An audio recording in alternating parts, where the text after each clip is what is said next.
Olá, queridos ouvintes do podcast Historicidades. Bem-vindos. Historicidade. Historicidade. Historicidade. Historicidade.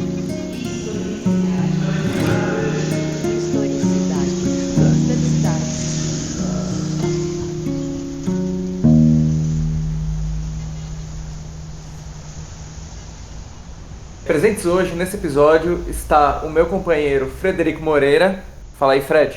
Boa, estamos aí. E hoje a gente vai entrevistar o pesquisador Márcio Castro. Olá, Dentre os episódios que marcam a cidade de São Bernardo na história geral do país, talvez o mais evidente seja a ascensão do movimento operário nos anos 80, se constituindo como uma das principais forças que tensionaram o regime autoimposto à redemocratização. A história do movimento sindical é múltipla, com diversas facetas e eras de atuação.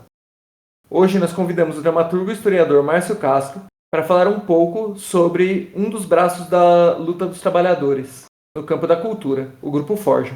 Mas antes de começar a falar do Forja, acho importante falar de que o Márcio é educador, ator e dramaturgo. É uma figura muito importante na cidade de Santo André, e não só.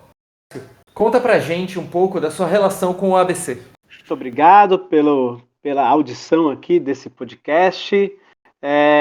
Muito feliz de estar aqui compartilhando um pouco da minha experiência, da minha vivência como artista, como pesquisador e como filhos de trabalhadores da região do ABC, né, de Santo André especificamente, que é onde eu fiz residência e morada desde a minha infância até os dias atuais. Eu sou um sujeito de 40 anos, né, nos dias atuais, e morei essencialmente esses 40 anos na cidade de Santo André.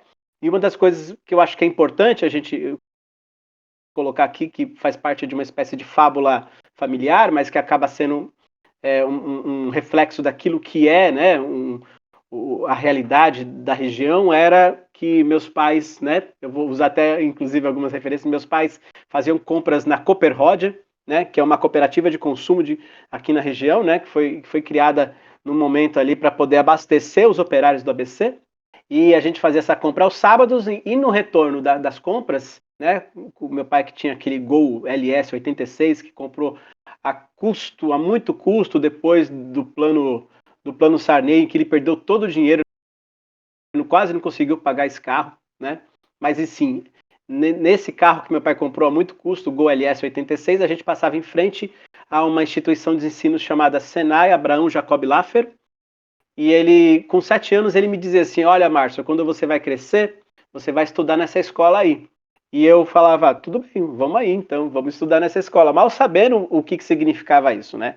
E o que significava? Significava que para um garoto, né, dos anos 80 e entrando nos anos 90, havia algumas perspectivas de ascensão econômica e social, né? E essa ascensão estava ligada essencialmente a uma ideia de trabalho na indústria, né? Ou seja, né, nunca imaginar que um trabalho intelectual ou um trabalho mesmo ligado a algum tipo de ascensão por conta de outras experiências que não seja a do trabalho do chão de fábrica ou mesmo, né, um trabalho menos especializado era horizonte para os garotos daqui. Então a gente poderia ter dois caminhos: ou a gente faria o Senai, né, estudaria mecânica geral, ajustagem mecânica, tornearia, né? E aí, quando muito, conseguiria uma especialização, que seria o trabalho com a fresa, o fresador, ou então o ferramenteiro, né? Ou era isso, ou então também desenvolver esses trabalhos na ET também, que hoje é conhecida como ETEC, mas também que era o trabalho de um ensino técnico, né? Era essa o objetivo, né? Para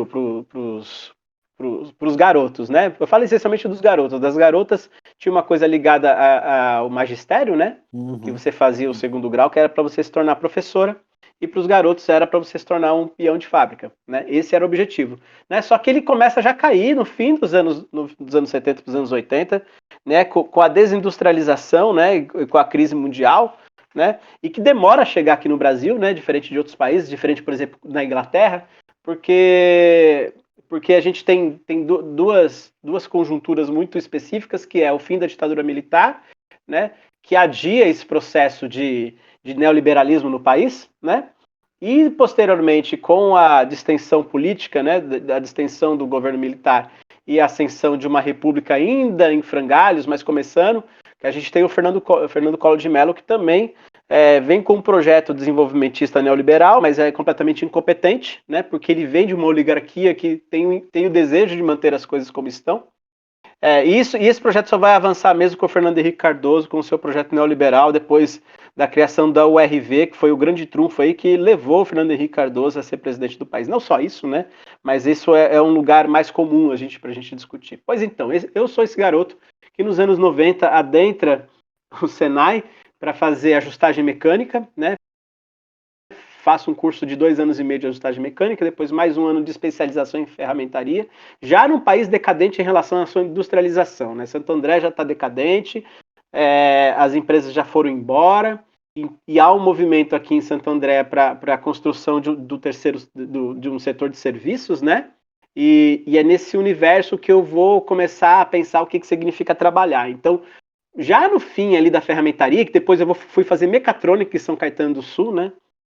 Eu comecei a me aproximar da arte por conta de amigos que estudavam numa escola, e aí tinha amigos na ET que conheciam um pessoal que gostava de tocar violão na escada da ET, essas coisas todas. E eu começo a entrar em contato com a arte por conta de um festival que foi muito importante em Santo André durante muitos anos, que é o FETASA, Festival de Teatro Amador de Santo André. E é um festival que desde os anos 80, assim, ele foi até o final dos anos 90, e um festival muito importante para mobilizar o processo artístico teatral na cidade de Santo André e no ABC. Onde que acontecia esse festival? Esse festival acontecia na cidade de Santo André, no Teatro Municipal de Santo André. Ele começou nos anos 80, né, e ele se estendeu por muitos anos, se bobear até antes dos anos 80. E se a gente pensar que nesse período aí, né, a gente considera como teatro amador o teatro de pesquisa, né, hoje o que a gente chama de teatro de pesquisa, nessa época era denominado como teatro amador, que era aquela pessoa que não ganhava dinheiro com produção, né?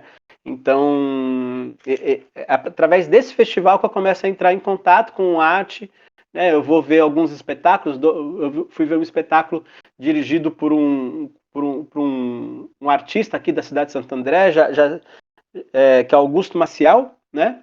Um espetáculo que era uma adaptação da Antígona no lixo, nunca me esqueço, né? E fui ver também espetáculos que eram ligados ao Teatro Singular Net, eu fui ver um espetáculo chamado A Casa de Vidro.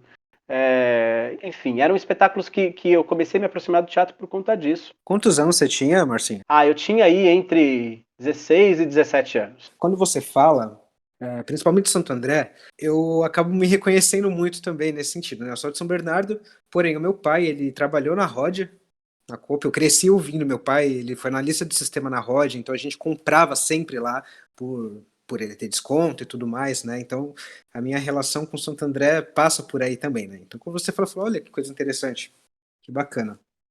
E muito comum, né? Das famílias que se desenvolveram no ABC, né? Esse trajeto. Mas enfim, o que eu queria entender também era do que seu pai trabalhava, sua mãe, como era ali a configuração dessa família. Sim. Aí tem que falar um pouco de como é que eles se conheceram, né? Eles se conheceram na indústria, né? Meu pai, ele é mineiro, veio de uma cidade chamada São João Nepomuceno, e minha mãe é aqui de São Paulo mesmo, da região do Ipiranga. E eles se conheceram numa indústria chamada Linhas Corrente, que ficava ali na região do Ipiranga, né? E se casaram e vieram para Santo André, porque quando a família do meu pai veio no começo dos anos 60, veio todos. Meu pai tem 12 irmãos, né? Então eu tenho 12 tios. E eles vieram todos para Santo André, né? Para tentar a vida aqui naquele momento, né?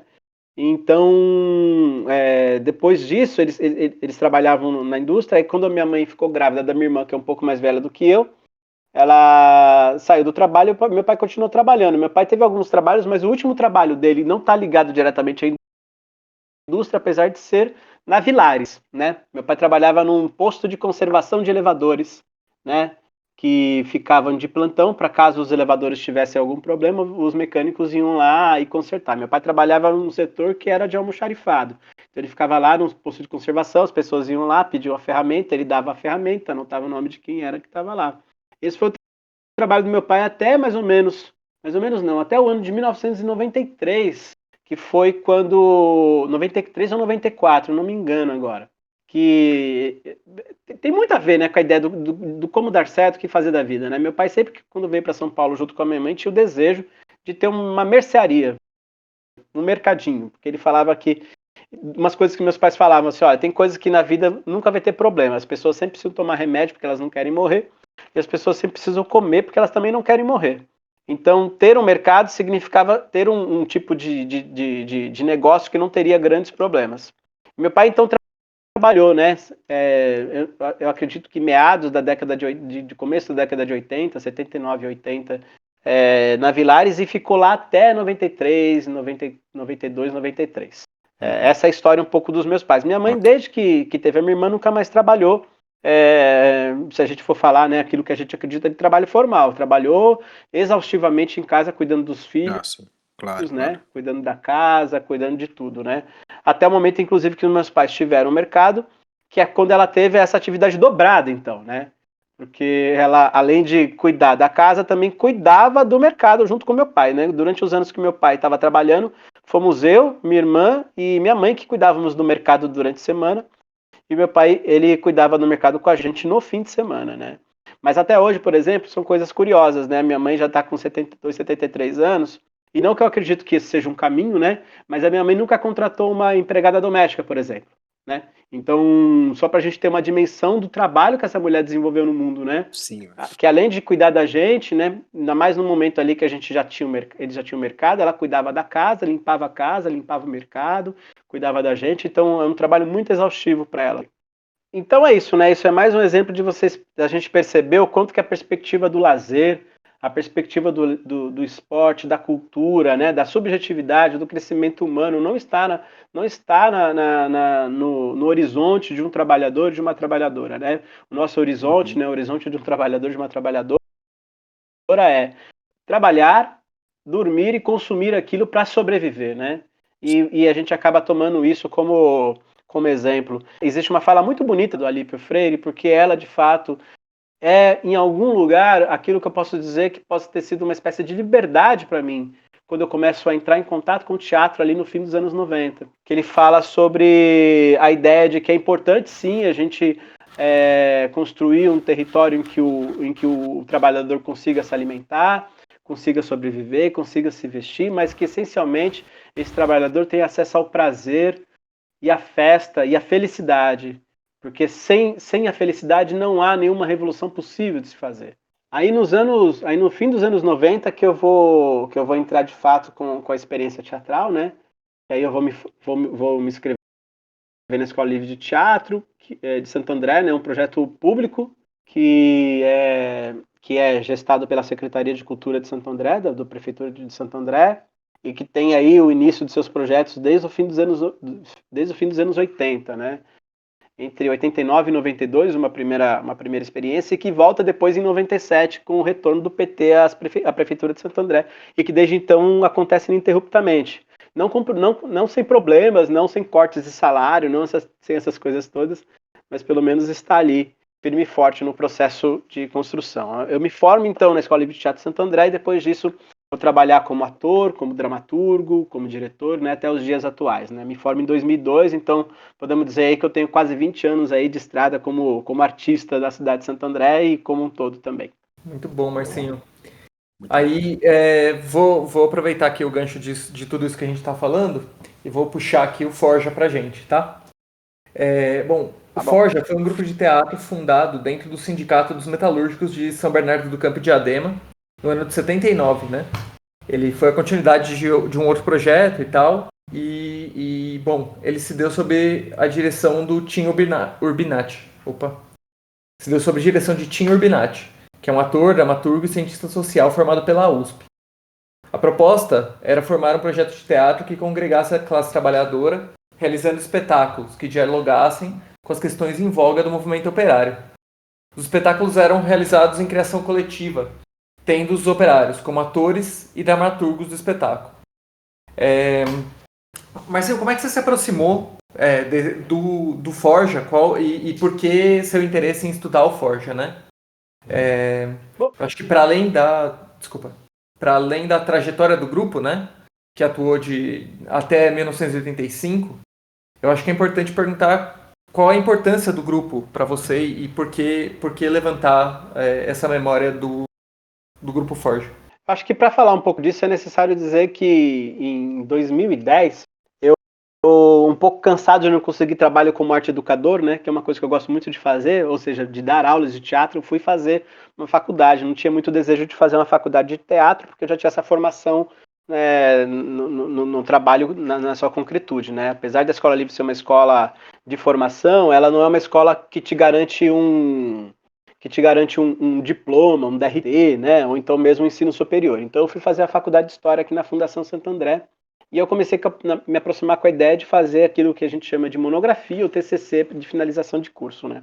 E como eu já disse em alguns outros momentos, e posso dizer agora, eu fiz um processo artístico com um grupo da cidade de São Paulo chamado Teatro de Narradores. E eles tinham o desejo de tentar contar a história do Brasil dos últimos 30 anos, né? E uma dessas facetas desse desejo era falar um pouco dos anos 70, entrando nos anos 80. E aí a gente chamou algumas pessoas para poder falar com a gente sobre a experiência artística teatral, né, nessa virada aí, nessa viragem entre 70 e 80.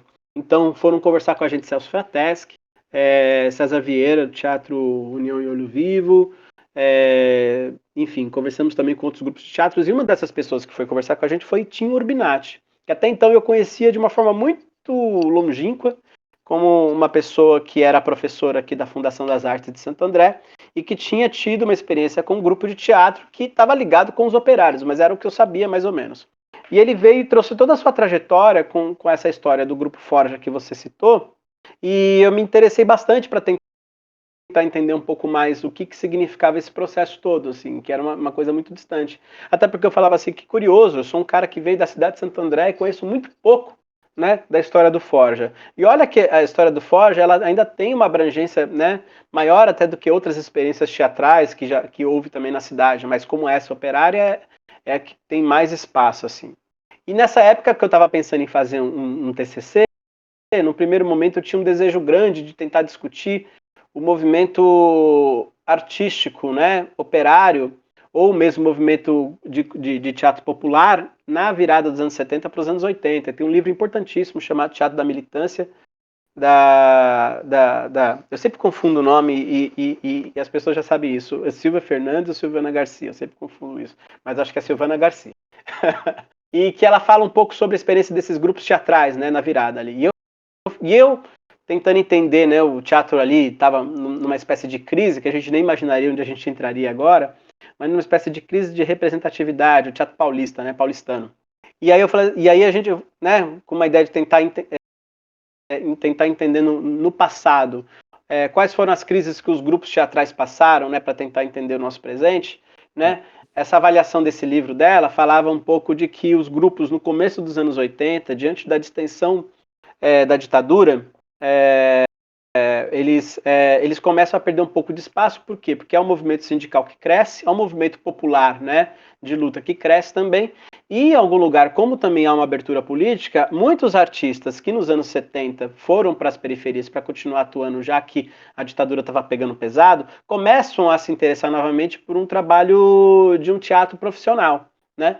E essa é um pouco a leitura que algumas pessoas fazem, inclusive o Celso Frateschi mesmo falou pra gente isso na entrevista, dizendo que chegou um momento em que a mobilização teatral, a mobilização popular, né, dos trabalhadores e das pessoas das comunidades de bairro, ela estava tão intensa que o teatro que eles faziam às vezes nem tinha muito o que dizer mais, que as pessoas já estavam mais engajadas do que eles mesmos conseguiriam fazer. Se a gente pensa que o teatro muitas vezes foi um instrumento de luta e de conscientização, né? Os integrantes do Forja, eles eram operários e operárias, então eles eram essencialmente trabalhadores ligados diretamente à indústria, né? Eles não eram atores profissionais, eles não almejavam ser profissionais, né? Eles se utilizavam da experiência artística do Forja como um lugar de expressão e de luta, né, que coincidia com a própria experiência de vida deles, né? Eles não estavam ali para poder fazer nenhum tipo de formação além daquela que seriam para eles mesmos, né? Lógico que eles faziam espetáculos para se colocar em discussão junto com seus companheiros,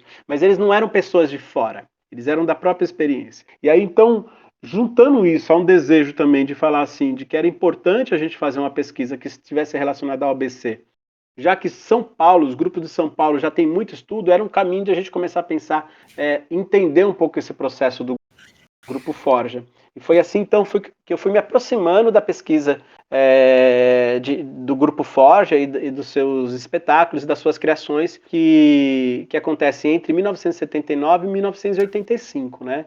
A última montagem que o Forja faz junto ao Sindicato dos Metalúrgicos é o Boi Constituinte, e em 1986, durante a montagem de A Revolta dos Beatos, de Dias Gomes, há uma reviravolta, né? E o grupo acaba se desligando do sindicato diretamente, assim como um espaço estável de criação, né? Eles vão começar a trabalhar mesmo de forma autônoma, né? Eles sempre tiveram uma parcela de autonomia no sindicato, mas nesse momento eles vão trabalhar de forma autônoma fora do sindicato, ocupando outros espaços, como centros culturais na cidade de São Bernardo do Campo. E seguem assim até o comecinho dos anos 90, que é quando o grupo decide, por fim, finalizar a sua trajetória. Mas o grupo Forja criou muitas coisas e muitas experiências marcantes. Muito legal, Márcio.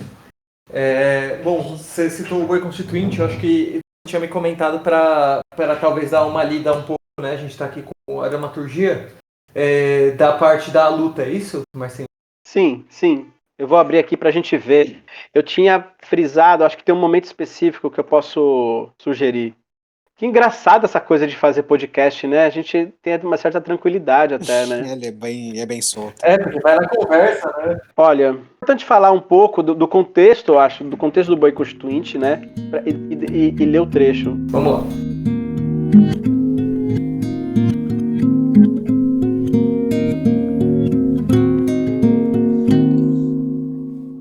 A luta. Inicia-se a luta ao ritmo da música. Dança Congo. O patrão avança sobre o operário e vence o duelo. O patrão vitorioso vai até o boi e o saúda, tirando a cartola. O boi retribui a saudação. Nova luta entre outro patrão contra outro operário.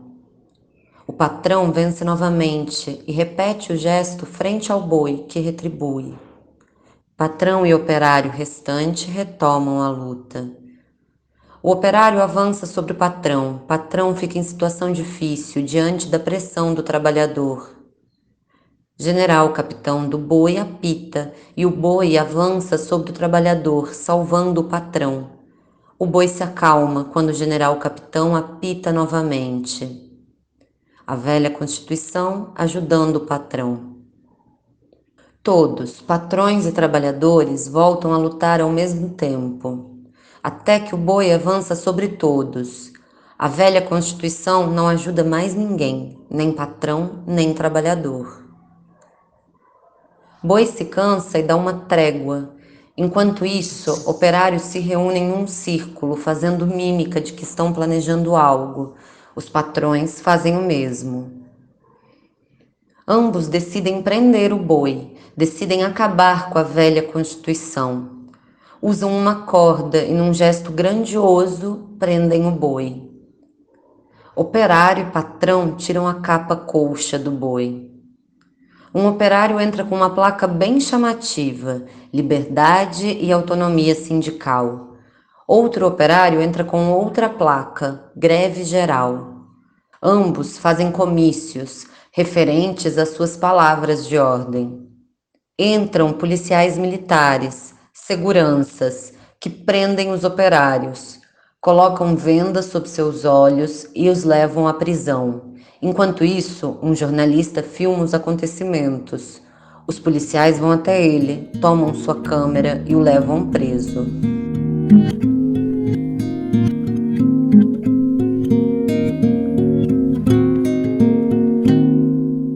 Bom, esse trecho, né, do Boi Constituinte, a luta, ele mostra um pouco de como é que a atuação do Grupo Forja acabou se dando, né, dentro do sindicato, como cumpre uma função de agitação e propaganda, por um lado, mas que também ela está em sintonia com os movimentos mais generalizados das lutas operárias, como um todo, né, na medida em que os sindicatos vão ganhando essa proeminência política no país. É isso, Marcinho? Isso mesmo. O Grupo Forja de teatro, ele é muito conhecido por aquilo que eu costumo chamar de peças de palco, né? que são as peças que foram apresentadas em espaços fechados, né? As peças mais conhecidas deles, assim, muito conhecidas mesmo, Pensão, Liberdade e Pesadelo. Não raro, são essas peças que foram, inclusive, publicadas em livros pela editora Ucitec desde a época mesmo da sua montagem.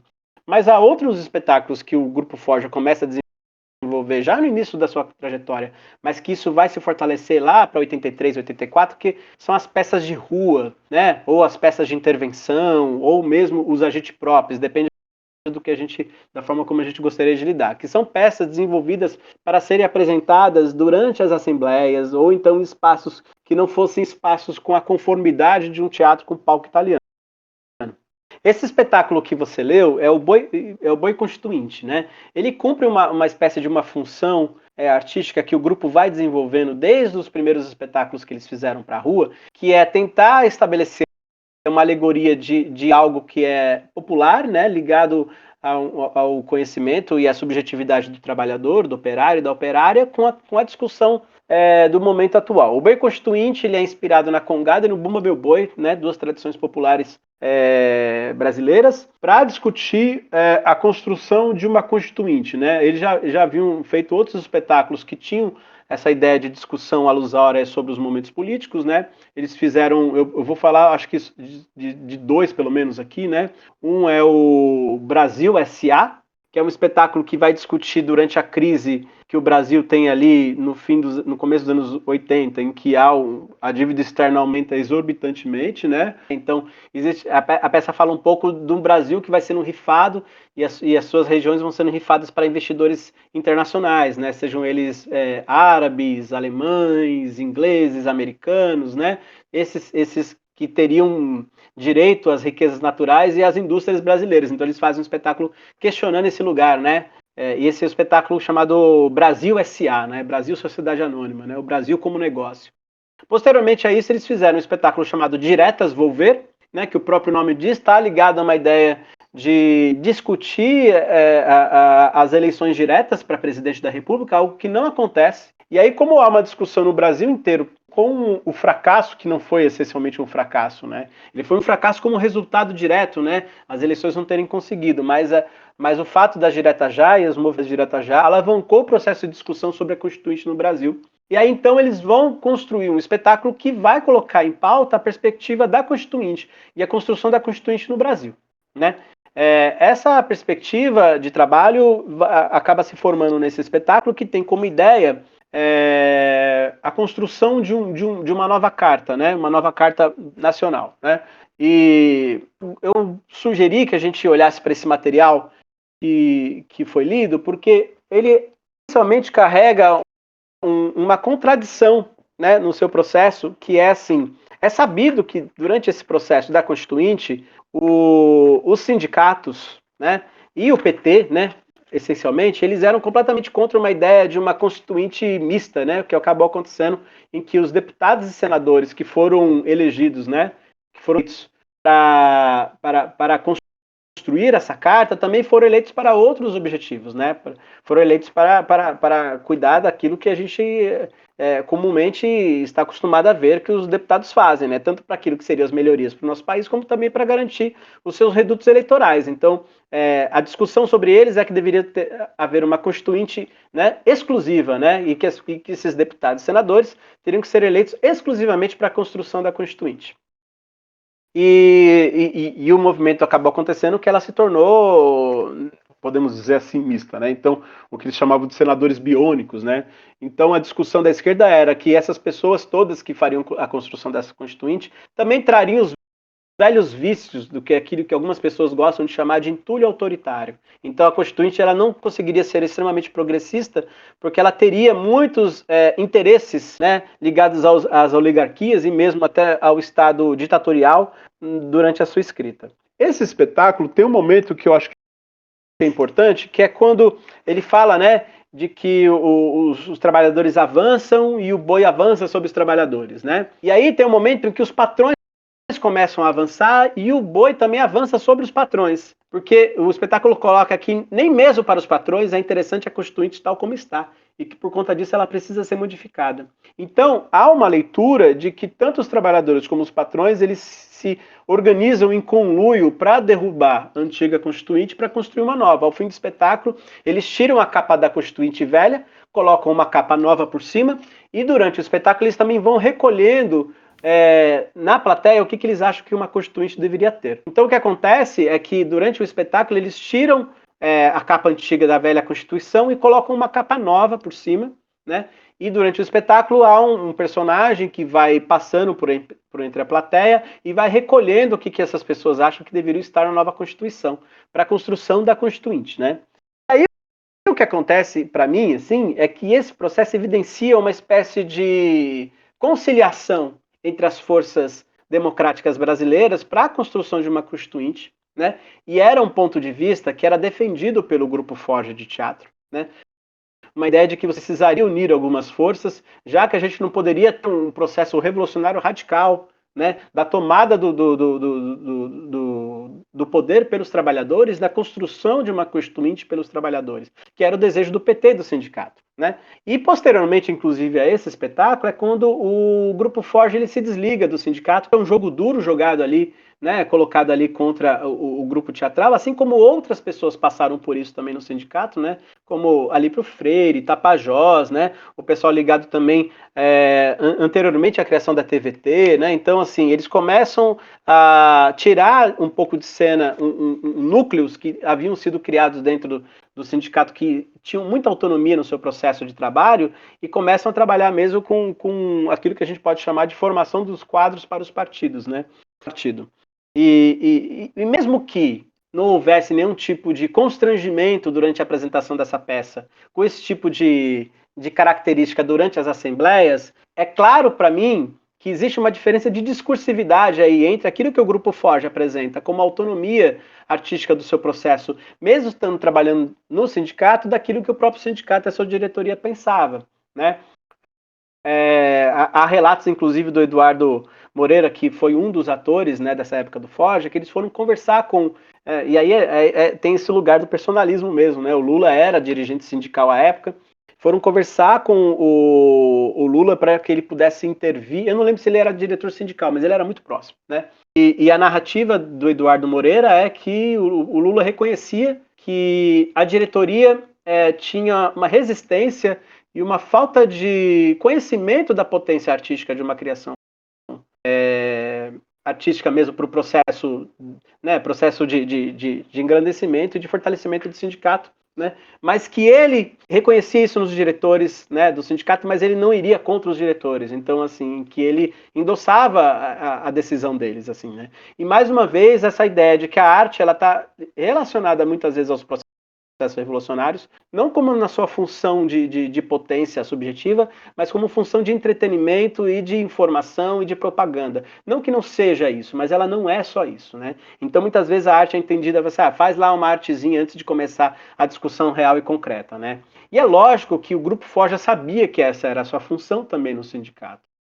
A sua função também era da mobilização dos trabalhadores. Mas havia um processo de autonomia ali também, que é essa que eu evidenciei de alguma forma aqui para vocês, que existia um desejo do sindicato de uma luta, de uma constituinte feita pelos trabalhadores, né? Essa era um pouco uma espécie de síntese, né? Que a ideia era assim, a constituinte tem que ser feita para o povo, né? Essencialmente o povo é formado de quem? É formado de trabalhadores, né? Ele não é formado pela burguesia, ele não é formado pela elite, né?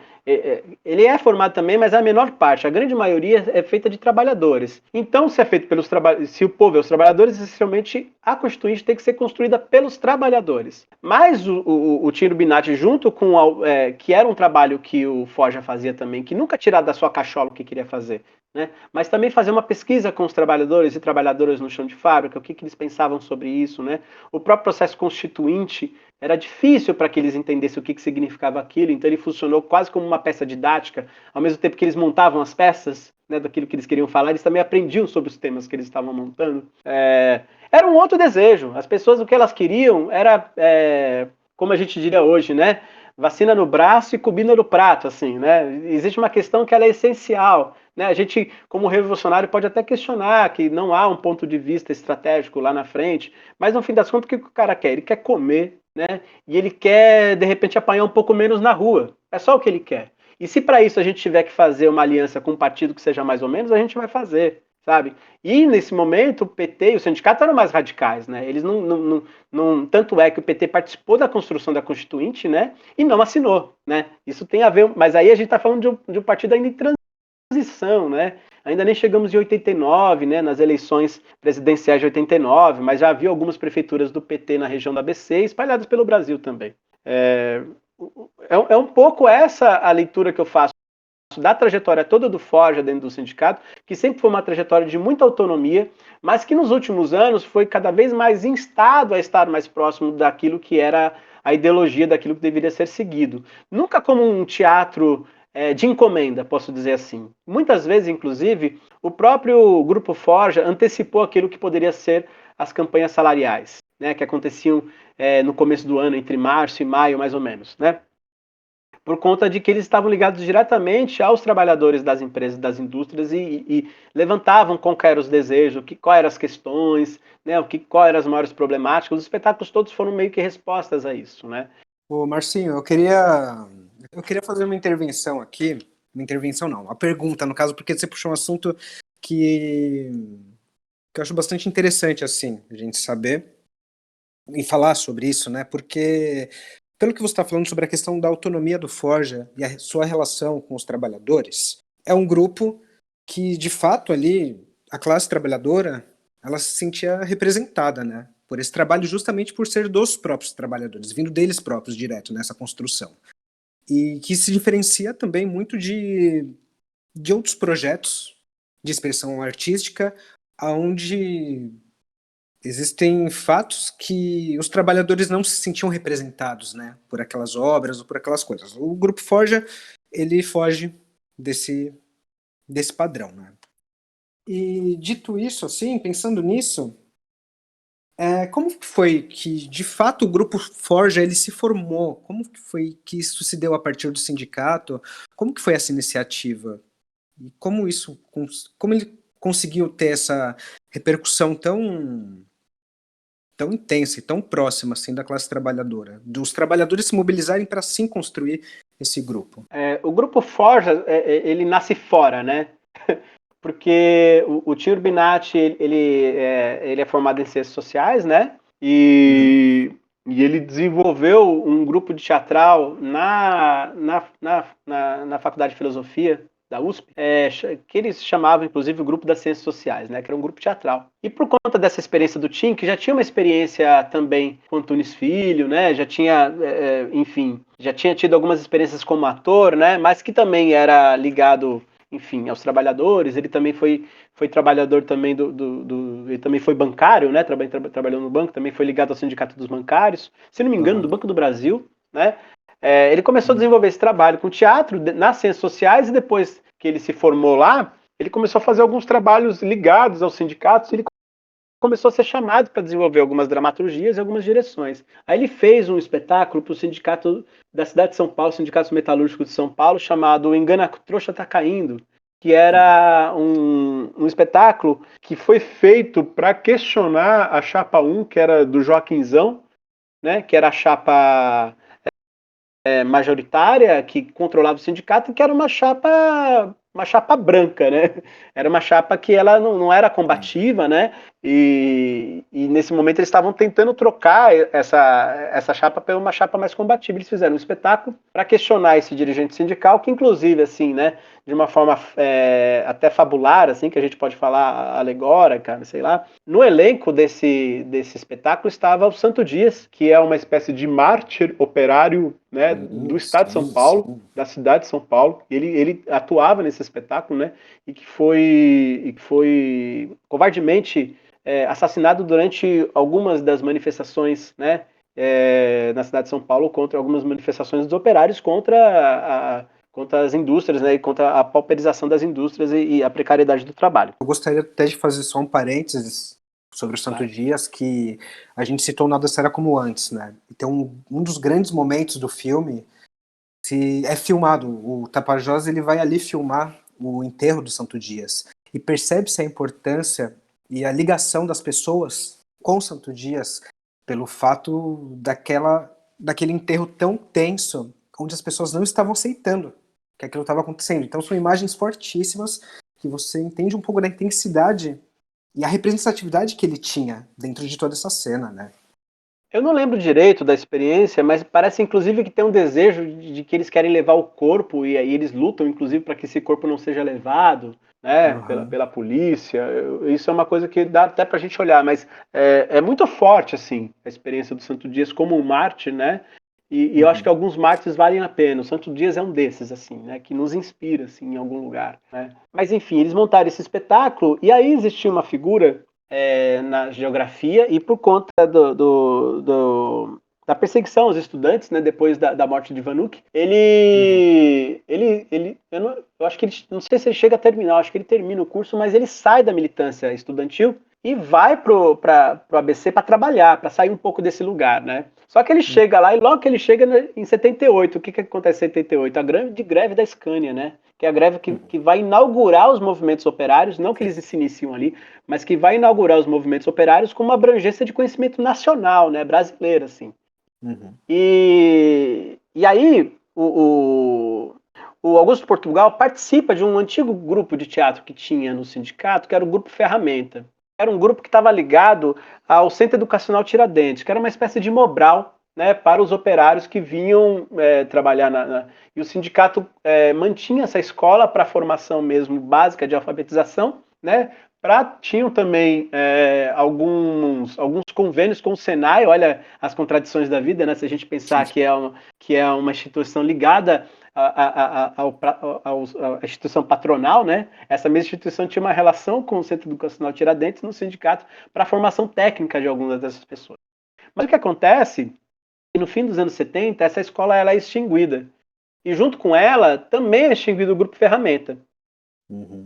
Aí eles vão fazer eles querem fazer um espetáculo para discutir o contrato coletivo de trabalho no ano de 78, né?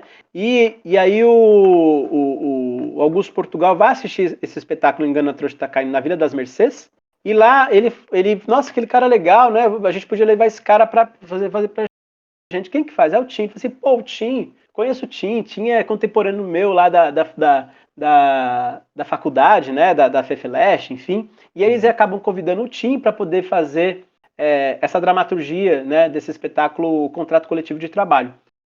E nesse momento o Tim não dirige o espetáculo, ele escreve o espetáculo, entrega na mão de algumas pessoas ali, e essas pessoas montam o espetáculo. Aí ele vai assistir, ele acha inclusive curioso ele não participar da montagem, né, mas enfim, ele assiste e gosta, e depois da montagem do Contrato Coletivo de Trabalho, que era uma espécie de uma sketch, assim, não era um espetáculo extremamente complexo, eles decidem refundar um núcleo artístico teatral, né? E aí então vem a ideia do Forja. O Forja ele se funda no ano de 79, logo depois da estreia do Contrato Coletivo de Trabalho, e aí desde então eles é como se fosse uma reminiscência do Ferramenta, mas não é uma continuidade de Ferramenta. Haviam alguns atores que participaram do Grupo Ferramenta, que integraram também o Grupo Forja, mas ele acaba tendo um outro foco, assim, o Ferramenta fez projetos muito bacanas, mas também desenvolveu algumas dramaturgias um pouco mais livres, né? O Grupo Forja, ele chega com uma ideia de militância mesmo, assim, né?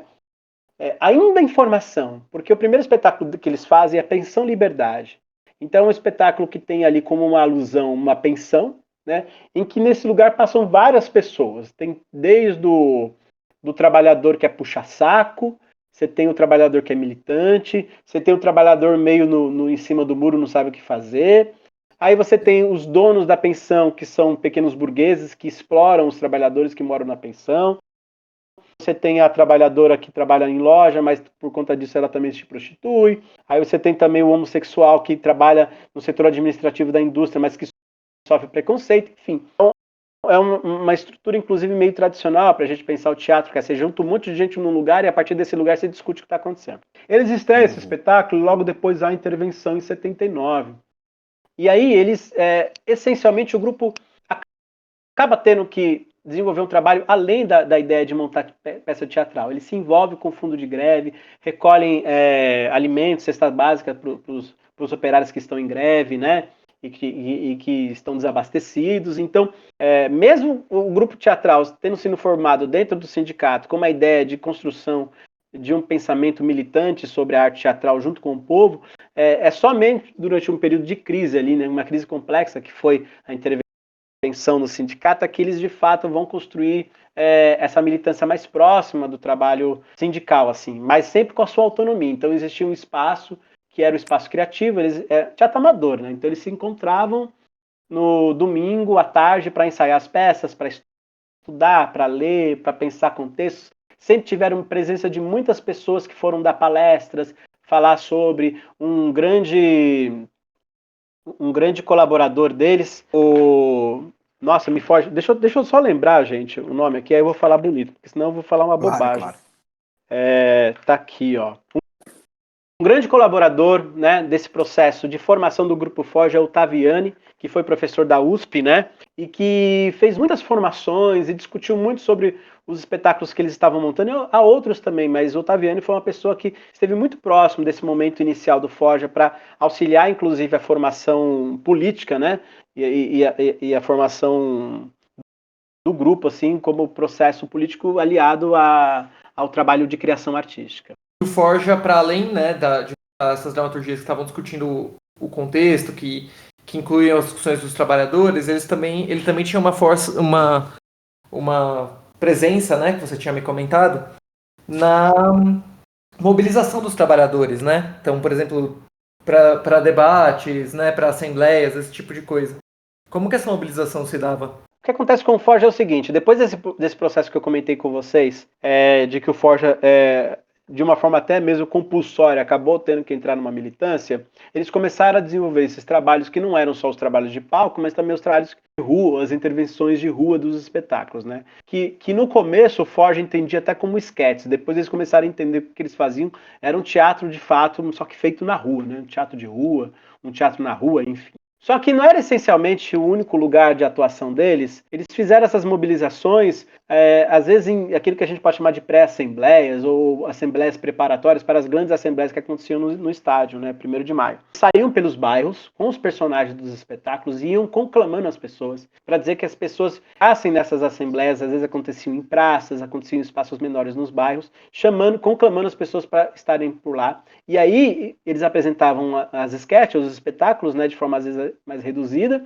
e introduziam o espetáculo para aquilo que seria a fala depois dos dirigentes sindicais, né? Essa mobilização que o Forja fazia, ela foi inclusive documentada pelo DOPS, né? Alguns registros que Kátia Paranhos fez, né? A Kátia Paranhos, que é uma grande pesquisadora sobre o movimento operário no ABC, e tem também além de vários artigos, né? Tá também o doutorado dela chamado Mentes que Brilham, né? Que é uma espécie da formação da classe operária feita por Thompson, né? Uma espécie de formação da classe operária no Brasil, assim. Ela é um desejo de fazer alguma coisa próxima a isso, assim, né? E ela desenvolve isso muito bem. Mas falando do que ela diz, ela discorre, inclusive, alguns documentos que falam da importância do Grupo Forja nesses momentos de mobilização, né? Inclusive algumas falas de alguns sindicalistas que durante a fala posterior, conclamando as pessoas, conclamando enfim, né, os operários que estejam presentes, que se não fosse o Forja, talvez aquelas pessoas que estivessem ali nem tivessem chegado lá. Antes mesmo dos processos acontecerem, né, das discussões, por conta da ludicidade das suas apresentações, dos personagens andando pelas ruas e conclamando as pessoas para que estivessem presentes também nesse movimento de mobilização, né?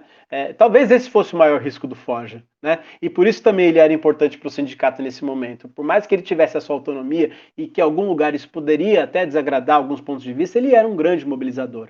E essa grande mobilizador também poderia gerar algum tipo de ciúmes lá dentro, né? Porque eles tinham um grande trânsito por entre os trabalhadores, né? Mas eu acho que isso dá muito receio de a gente lidar com a perspectiva histórica como se ela fosse um caso de fofoca. Elas acontecem também, né? Mas é concreto. Existiu uma grande do Forja dentro da classe operária e nos bairros por conta disso. Sido na região do ABC, ninguém vivia disso, ninguém podia trabalhar no Forja, a não ser o tio Binatti, que trabalhava no Forja, mas ele não trabalhava ganhando dinheiro para dirigir o Forja. Ele ganhava o dinheiro do sindicato para ser coordenador do departamento cultural.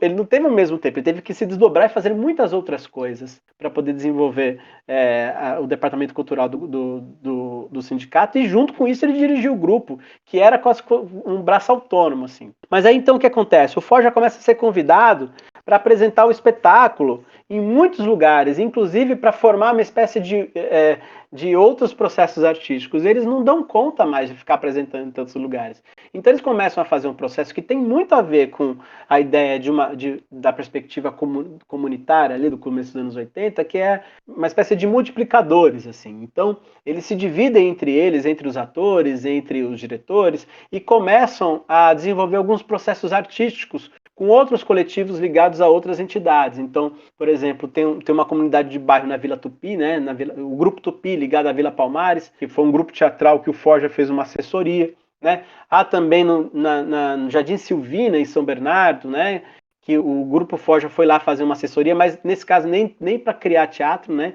mas fizeram um trabalho ligado ao audiovisual. Né? O Forja começou a ter uma espécie de ramificações, assim, né, que estava ligado a uma ideia de multiplicação dos seus processos criativos, e não porque eles eram professores formados, né, tanto que o TIM até orientava, mas não era essencialmente o TIM que fazia esse trabalho, eram os próprios trabalhadores. Eles se dividiam entre eles nesse espaço e orientava, ajudava a organização desses grupos, né, e desses processos artísticos também. Excelente, Marcinho, excelente. E aí, para finalizar, vou fazer a pergunta que a gente costuma fazer no podcast, que é a seguinte.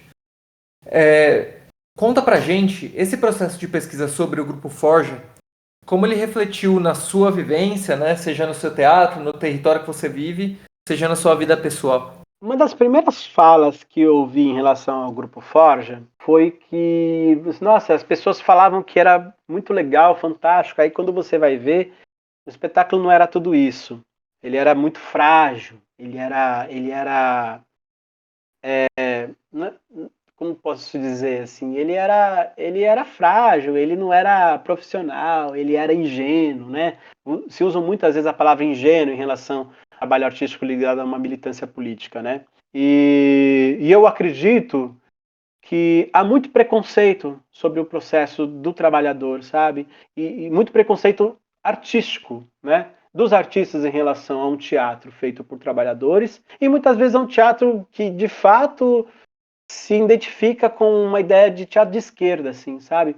Como se fosse um teatro utilitarista, como se fosse um teatro didático e como se fosse um teatro menor, né? Porque o grande teatro é o teatro de pesquisa, é o teatro da subjetividade e que não se rende às necessidades de uma mobilização política, sabe? Então, por que eu estou dizendo tudo isso? Porque o contato com o Grupo Forja me fez ver o quanto que esse tipo de comentário era extremamente xenófobo, preconceituoso, e racista muitas vezes também.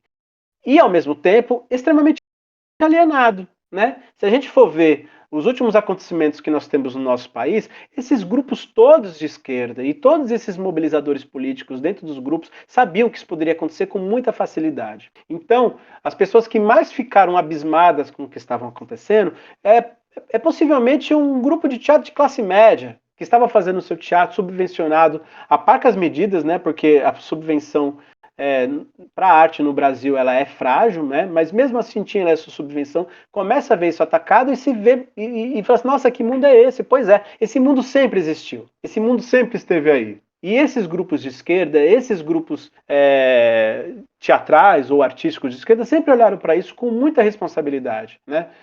Então é o momento que eu começo primeiro a questionar o que a gente está dizendo como belas artes, né? Começo a questionar o que a gente está dizendo que é o teatro de qualidade, né? Porque a gente começa a pegar, muitas vezes se pega a ideia de um teatro eurocêntrico, de um teatro que tem um modelo, o teatro que precisa de um crítico para lá avaliar, né? O Sábado Magaldi chamou o Grupo Forja de um bom e sadio teatro popular. Aí eu me pergunto, o que é um bom e sadio teatro popular? É quase chamar de ingênuo, porque o bom teatro mesmo é outro. Quando ele fala isso, é praticamente assim, são crianças ingênuas desenvolvendo trabalhos. E eu acredito o contrário disso. Eu acredito que há uma lucidez nesse processo que muitos teatros de pesquisa ditos profissionais não conseguem ter. E não tem ainda hoje. E são essas pessoas que, diante da crise que vivemos, às vezes fazem o quê? Vão embora. Vou pegar meu avião e vou embora. Não dá para viver no país. Só que é isso, quem não tem grana tem que encarar a parada pesada aqui. E quem tem grana vai embora. Então eu começo a olhar com muito respeito e questionar, inclusive, essa hegemonia do que é um bom teatro, ou do que é um teatro excelente, ou um teatro bem elaborado. Para mim, teatro elaborado é o teatro que comunica, né? E aquilo que muitas pessoas podem chamar de teatro didático, né? Na verdade, é de uma inteligência impressionante de atingir o seu público, coisa que um teatro de pesquisa hoje não consegue, né? Não consegue. Nós temos um teatro comercial que vive de subvenções da Lei Rouanet, ainda em ataque, mas ainda vive, né? Vive de temporadas de espetáculos que são preços caríssimos, que são um teatro de entretenimento da pior característica possível. Temos um teatro dito de esquerda que muitas vezes não consegue comunicar com o seu público, e temos esse teatro popular, que esse sim conversa com o seu público, que tem uma inteligência que muitos teatros aí, ditos profissionais, não conseguem. Então, para mim, é uma reviravolta mesmo. Não que eu já não tivesse isso, né? Não que isso já não me inquietasse. Foi inclusive por conta disso que eu fui pesquisar o Forja.